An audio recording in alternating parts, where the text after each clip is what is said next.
We don't mind, doctor. Thank you very much. Actually, you will be most of the talking. You will be doing most of the talking, so I don't know why I'm wearing this.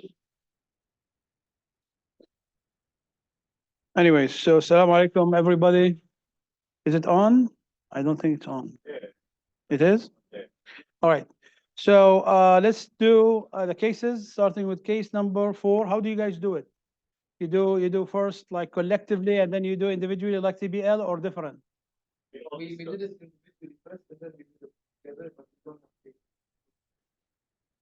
have to. What do you want me to do? I'm sorry. We can just read it. Yeah, feel free. Okay, so who's gonna volunteer to read? Laurie, Okay. 55-year-old man presents with constant pain in the right flank. The patient stated that the pain had started 3 months ago and has gotten worse. Mhm. The pain, according to the patient, has not spread. He also stated that at times the hearing becomes red in color. On examination, there is moderate tenderness in the right postvertebral region. The analysis shows hematuria on a CT scan examination and mass measuring 10 centimeters in maximum dimension in the upper fold of the right kidney. Nephrectomy of the right kidney was done, and gross and microscopic pictures were shown, which of the following is most likely the diagnosis. Okay. That should take you 3 seconds actually on this. You just took it last Sunday, right? So what is this? D. Any disagreement? Anybody says anything else? You sure? We have a consensus. Wow. Okay, now can you describe, actually probably description is going to be far better, far more important in this case. Can you describe the lesion? Size first. How is it? Is it big or is it small? Big. Okay, how much do you think it is? Like just eyeballing it. Would you say 6-7 centimeter? Probably even more than that. Okay, and it takes care of one pole of the kidney, right? It completely destroys one pole of the kidney. How about capsulation? Is there any capsule surrounding it? It seems like it, right? Maybe pseudocapsule. As the tumor is growing, it's going to push actually the nearby tissue, creating this, this envelope around the tumor. Okay. How about actually the surface of the tumor? Are there any craters in the surface? I think there's a couple, right? How about here? How about here, for example? Probably small craters. So when you see a crater, what does that tell you? Necrosis, exactly. How about hemorrhage? Do you see hemorrhage in the tumor? It's pretty hemorrhagic, right? All of these blood vessels are here. Now, when you see hemorrhage, what is the explanation of a hemorrhage in a tumor? 2 explanations. Yeah, but that's not really like why did the blood come out? What's the reason for the blood? Leaky vessels, right? Because they are new blood vessels, isn't it? And also the hypervascularity also could be actually there as well. Now, you take a section of, do you see any satellite in the rest of the kidney? There are no satellites in the rest of the kidney, right? But except that, this very large mass. Now, how about microscopic? How would you describe the microscopic appearance of this tumor? Clear cell, right? There is a clear cytoplasm, which could be one of 2 things, right? A couple of things, really. But the clear cell usually is one of 2 things. What are they? Fat. It could be fat, right? That is making the clearing, because when you prepare it with H&E, when you prepare it with formalin actually removes the fat. So as a result of that, you see this clearing in the cytoplasm. How would you show fat? If you want to show fat, oil red O or Sudan B black, right? All of those like fat stains that are going to highlight the presence of fat. What else other than fat could it be? We have studied that before, related to reversible and irreversible cell damage. Do you guys remember? Swelling from water, exactly, hydropic kind of swelling. But this is probably, most likely, this is not it.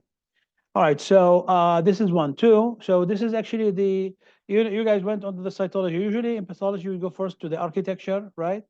And then we go back to the cytology. So the architecture, how's the tumor sitting next to each other? How would you describe the architecture of the tumor? It looks like nesting, pattern, right? it's divided with this structures here. What are these structures? Blood vessels, exactly. A lot of blood vessels, dividing the tumor into nest. Am I right? Am I correct? Do you see that? So each nest is sitting with each other, and each nest is made up of, a number of cells. Now you go back to the cytology, and the cytology, as you mentioned, is that the cytoplasm is clear. How about the nucleus? Do the nuclei look dysplastic to you? They should. They look larger actually than normal. They are pretty large. There is a bit of pleomorphism. For example, look at the size of this versus the size of this, for example, right?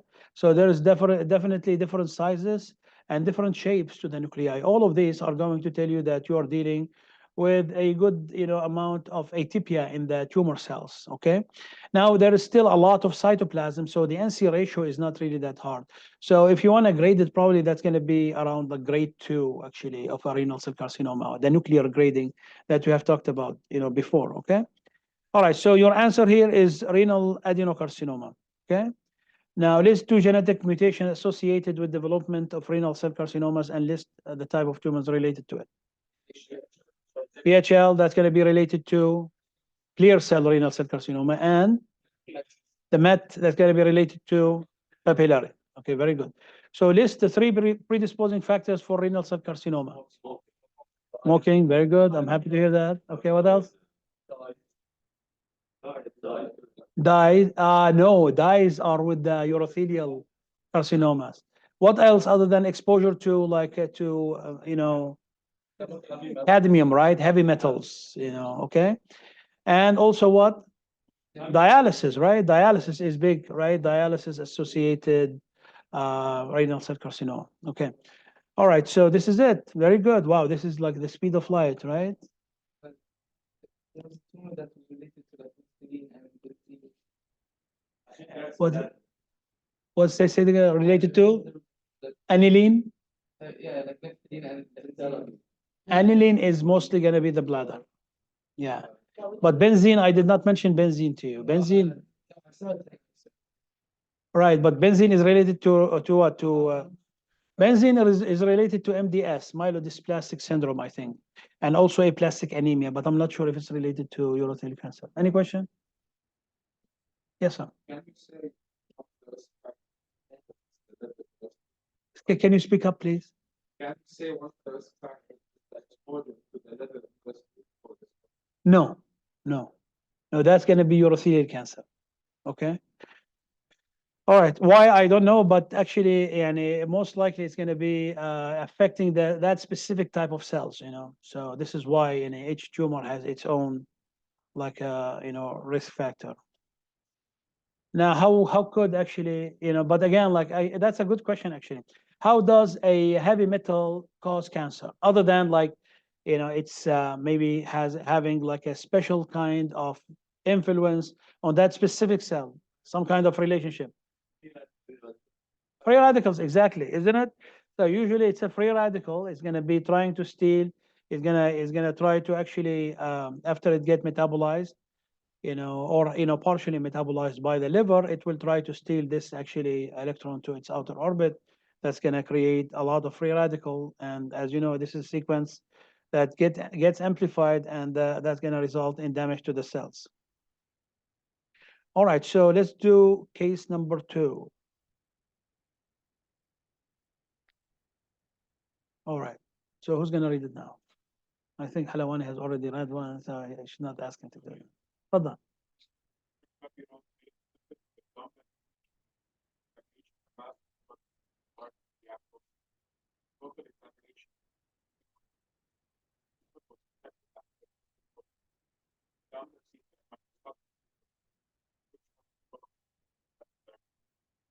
Okay, what are you looking at here?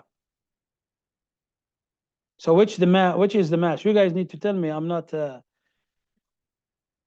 Well, I mean, how about this? Let's go back. So mass was palpable in the right iliac fossa. Where is right actually on the CT scan? Your left, our left, right? So this is it, right? Probably. Is that a big mass or what? How would you describe it on MRI? Let's see your radiologic abilities. How would you describe this mass? On CT, I'm sorry, not MRI. It's large. How about, in terms of homogeneous? It's homogeneous, right? So it's all like all the same, I guess, same color. When you start to see different, for example, like enhancement or probably a little bit of a white areas within it, what does that tell you usually? As far as I know, that's probably necrosis, right? So this one does not look necrotic to me, okay? It looks like a pretty well, preserved mass. It's pretty large, okay? And it is in the abdomen. It should not be there. Someone said, teratoma, okay? It could be a teratoma, but let's read a little bit more in this. So scrotal examination revealed only one testis, okay? So obviously, there is a second testis. Once you have a second testis that is missing, what would you call that condition? Crypt orchid testis, right? And with crypt orchid testis, there are a lot of tumors that may arise. What is the most common tumor that will arise? Seminoma, right? So you play the odd, right? Why do you, like, there is a book by the great Edward Golgin. It's called The Most Common in Pathology. It's a beautiful book. Why do you need to know most common and least common in medicine in general? Save time, but in what sense? You're right. In a way, actually, that's what you call a business slash physician, pattern, because you don't want to really waste the time of the patient, not because you're saving time for your own business, but you're saving actually the patient from a lot of workup that could be dangerous, right? And that is going to take, that's going to waste, precious time for treatment of the patient. Okay. So most common, you're going to be thinking about it, first, and least common, you're going to be excluding it from the get-go, right? So the most common is going to be what in the crypt orchid testis? Seminoma, right? So this should be higher on your list, obviously. Teratoma could happen. Absolutely. It is one of the tumor that arises in this, but usually not that large. And if it is that large, then absolutely that's immature teratoma. Now the guy is 45. Usually the immature teratoma will be pushing probably 50 and above. So also age is not really completely like 100% when it's related to that. All right, what else? Okay, so obviously if you want to play the odds, and that's exactly what they are asking you here, regarding only, the CT scan. Okay. Now, did they do? Yeah, no, there is a microscopic image. Now you look at the image here and describe the image for me, please. What do you see here? No, before that, how many type of cells do you see in the image? Two. What are they? Two, actually. What are they? Fried egg cells, absolutely. And lymphocytes. And that's where do you see that? With seminoma, exactly. You see that dual population. Which one is the neoplastic population? The seminomatous cells, right? The fried egg, the fried egg cells. Okay. And the other one is simply a reaction of the tissue, right? In a way, it's an immune response, really. And it is part of the tumor. You needed to diagnose seminomas. Okay. So does that look to you like a teratoma? What will you see in teratoma?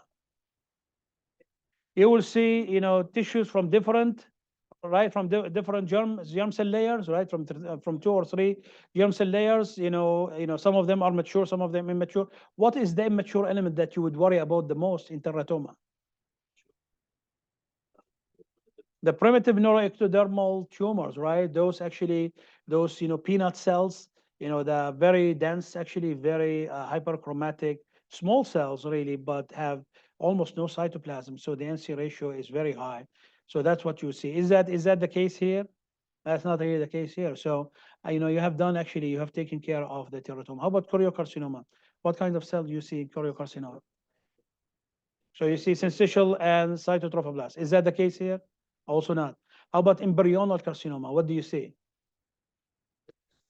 Very aggressive. Thank you very much. But what do you see microscopically? Right. I'm asking you microscopic appearance, dear. Yeah. Sheets of immature cells, right? Does that look to you like it does not? It does have a clear pattern, right? The fried egg pattern, absolutely. And the fact that it is here what you call, actually, there is a nesting pattern and there is interstitial pattern. This is the interstitial pattern of seminoma. So teratoma, we agree that it is not. How about yolk sac tumor? What do you see in yolk sac tumor? What do you see? Right, the microscopic. Schiller-Duval bodies, right? What is the Schiller-Duval bodies? The equivalent of primitive glomerulus, right? The two cell layers with the blood vessel in the middle. Okay, does that also fit the book here? No, it's not. So obviously you have ruled out everything. I mean, you already have a diagnosis, from the fried egg and the lymphocytes that are here. Now the patient has only one testis in the scrotum. What do you think happened to the other testis? All right. So what is the mechanism of the cryptorchidism? This is something that, what is it? Right, but what is it? What is causing it? So they looked actually, they looked at, the hormonal workup of those patients. They did not really find any hormonal, or for the majority of cases, that's the disclaimer in medicine, they did not find that it is related to hormonal, effect on the developing embryo. Okay, and then, they did not really see anything related to, congenital kind of abnormality in terms of development. But it turns out that actually the developmental defect is in the cells itself. The cells of the testis itself actually are deficient somehow, that is resulting actually in this failure to descend. One way actually why they were able to relate that, or to what do you call it, not confirm, but to assert this fact, okay, without confirmation, is the fact that even if you bring the testis down into the scrotum, the chances of complication, like serious complication like fertility and cancer, will always be there. So obviously it is not related to a location kind of problem. It is related to the cells of that testis itself. Okay, list two complications related to the condition. I just mentioned it to you, right? Fertility, and also germ cell neoplastic transformation. And what else also? Trauma and inguinal hernia, right? Trauma because it's usually most commonly, where is it most commonly located? Inguinal canal, right? Microscopic features, I think we have done that, haven't we? Hold on. Is that good IGC?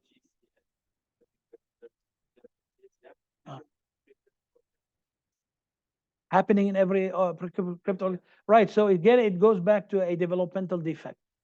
Okay, so it is more commonly happening. It does not need to be. It does not like. It's not in 100% of cases of crypt orchid testis. Okay, this is one. Two, the IGCN could happen in the absence, yani in a normal actually testis itself. Okay, but the exact physiology is absolutely still the work of research. Exactly why it happens, we're not really sure, but it is due to a developmental deficiency in those cells in crypt orchid testes. Okay, so cancer in general, is an enigma. Okay, and if you read like probably like papers, you're not going to find it in a textbook. You will see that there will be association with what the father have done, for example, maybe radiation that was related to it, maybe exposure to toxins, to carcinogen, himself, and that may actually be one of the risk factors for the development of crypt orchid testis. Yeah, there is a relationship, there is association, but it is not cemented enough that you will be read it in a textbook yet. Okay. All right, so this is it, right? This is the second. We have discussed the microscopic appearance of the tumor. Now let's see case 6. All right, who's gonna read that? Okay, تفضل.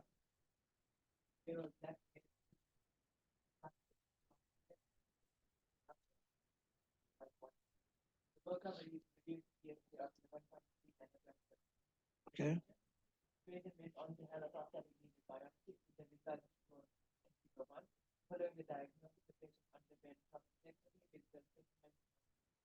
Okay, just 1 second, please. I need to do something because I usually, did I sign out of this? Okay, good. Cannot be so sure, right? You don't want to leave any door for opportunity, so to speak. Yeah. Connect is not private. Okay, advanced. Continue. Come on.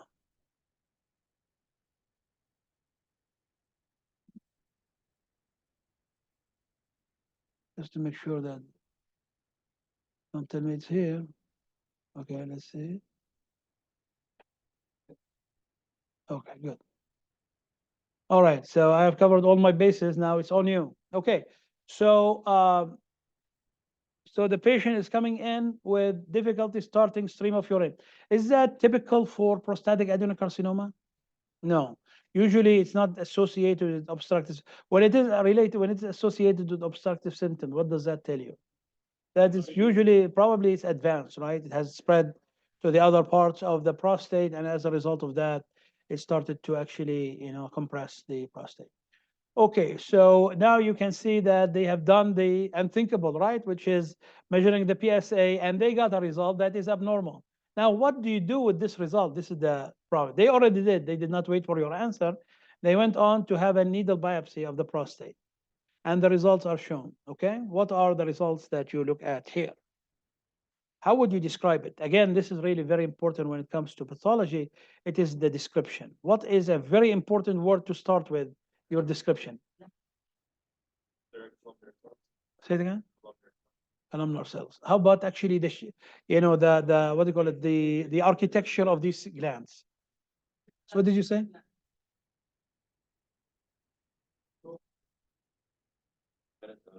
Spearhead, right? Infiltrating, invading. Does it look to you like it's invading? Look at this. Look, is that an edge or what? It's not razor sharp, not, but it is actually, it's pretty bad, okay? So you see these glands that actually have made you overlook a very important finding here. What is this finding that we are talking about? What is happening in this gland right here? It's a larger gland, so it does not really fit, the usual smaller glands of, prostatic adenocarcinoma. But what is happening to this gland? Why there is an arrow here? I should have taken the arrow out. Why there is an arrow here? How would you describe those cells right here? So the cells, the nuclei have increased in size. Do you agree with that? Is there maturation toward the surface? No. Okay, the cells, are large. The cytoplasm is still there, but the NC ratio has increased definitely. Okay. Now, how about this? What is the most important feature? Is looking for the basal cell layer. And you see that here there is a basal cell layer. Okay. You see where the arrow is? Just one second. Where is this is not it's not really in the mood of the PowerPoint, right? Unfortunately, but maybe we can blow it a little bit. Okay. Wow, this is like magic, right? Okay, so laser pointer. Okay, you see this cell layer right here? There is some, right? How about here? Is it there? No. And then it comes back here, and then it disappears here. What do you call interrupted basal cell layer? Okay, that's what you usually see with high-grade pin. Okay, sure, if you see that it's all missing, great, wonderful, but it usually comes in with like interrupted basis. Sometimes it's present like here, and then it disappears altogether. Okay, so this is what you call, and you look at these cells, and these cells are definitely atypical. Look at the shapes of these nuclei. Does it look normal to you? It's not.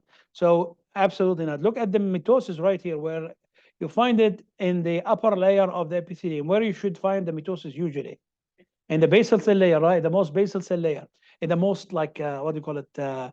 Columnar cell layer near the base of the glands, right? So not the basal cell layer. Okay. So all of these are features of actually, malignancy, really, but they are somehow still, what do you call it? Encased by this interrupted basal cell layer. Okay. So that's a high grade pin from which comes what? Prostatic adenocarcinoma. So now that you have established this, why is it important to always look for a like ground zero, if you will? The carcinoma in situ, the IGCN, the high grade pin, right? That are depending on you, it's different names in different tissue. Why is it important to always look for this ground zero structure in the tumorous, in the neoplastic tissue that you're examining? Excellent. So when you see that, you know for certain that this is coming from here and that it's not metastasizing from somewhere else. Okay, very important for you. And you're doing this, believe it or not, on histopathology, on histomorphology. You're not really doing any stain that is linking the, even though you can, but first it's going to be expensive Two, you're not really a new age pathologist. Usually new age pathologists, go for the flow cytometry or the immunohistochemistry, and usually they put themselves in a lot of trouble with the older pathologists. One of my attendings actually got fired, because he was a new age pathologist, and he was doing every case of lymphoma that he used to get was sent to flow cytometry before he even looked at the slides. And the head of the department was an older pathologist, an amazing older pathologist, and she did not like that at all because she is a histomorphologist. Okay, so lo and behold, he found himself out of the job. But I mean, again, like what do you call it? يعني أحيانا you think that something is happening that is bad for you, right? Turns out to be great. This guy, transferred from the school where I was after he got fired, and he became the head of the lab in UCLA. How about that? That's pretty good, right? Always only in America, right? So there's always life after you get fired. I keep reminding myself that this is a joke. Okay, you guys are not in a joking mood, right? Because you have an exam in a couple of days. I understand that. Okay, so now you have the result. I guess the result of the PSA are no longer important because, I told you, what the problem with the PSA result, right? You have to always take it with a grain of salt. So unless it is above 10, like here, then you're actually definitely in the malignant arena. But 4 to 10, that's a question mark here, really, and you need to be very careful with how you interpret it.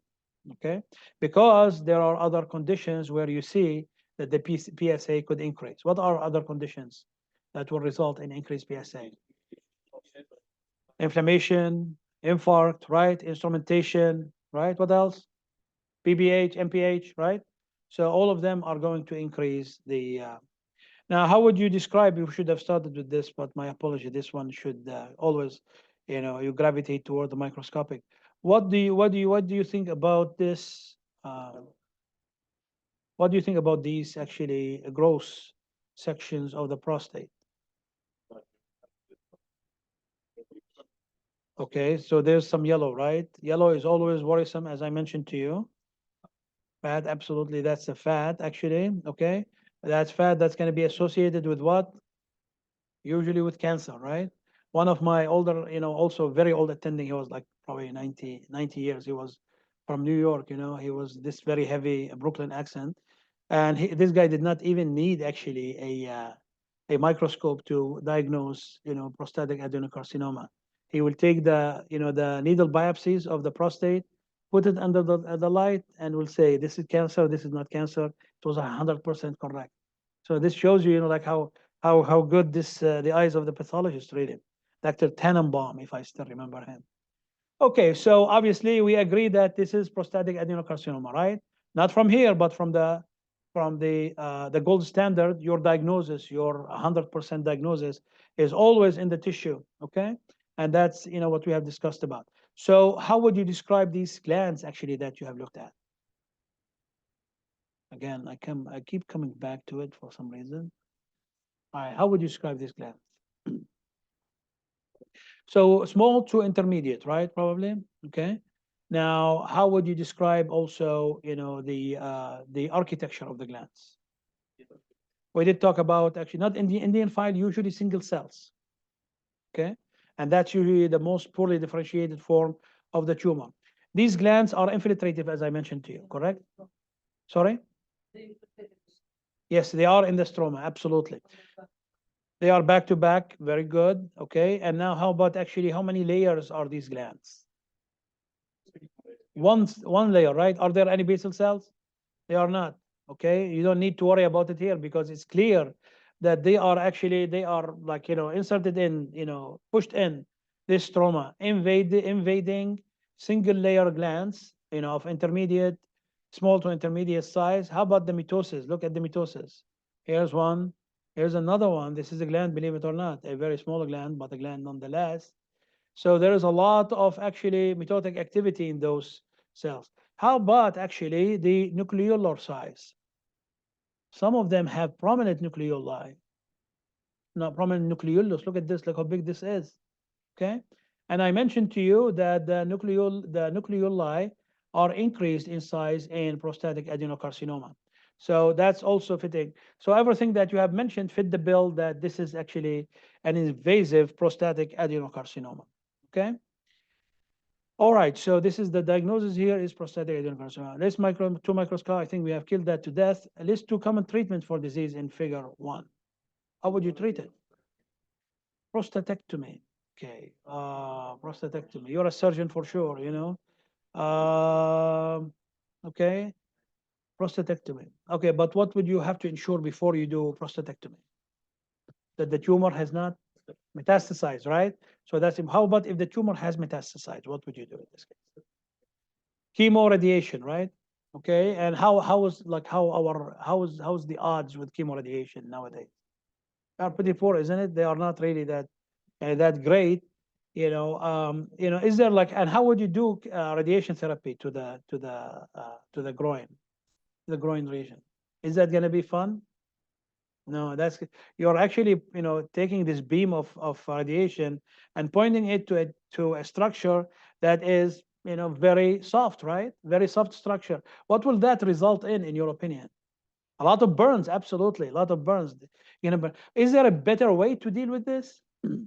How would you this is always actually something that, I mean, you guys are the clinician. The majority of you will be clinicians, hopefully.